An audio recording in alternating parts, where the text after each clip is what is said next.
तो डायरेक्टर बनने वाले हो? मुबारक हो बहुत बहुत। पहले उस बेवकूफ को हटाना पड़ेगा जिसका नाम है अलेजेंड्रो। ये थोड़ा मुश्किल हो जाएगा।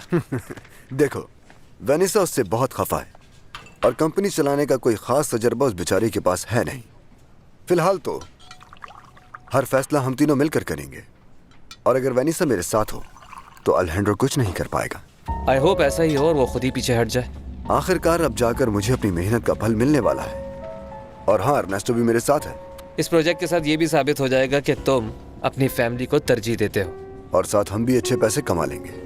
प्रोजेक्ट का बजट बनाते हुए एर्नेस्टो ने अंदाजा गलत लगाया। इसमें काफी खर्चा होने वाला है। अगर कुछ गलत हुआ तो ये सब उसका मसला है।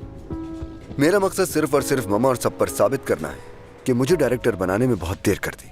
ये काम उन्हें बहुत पहले कर देना चाहिए था, क्योंकि मैं अपने उस बेवकूफ भाई से बहुत बेहतर हूँ।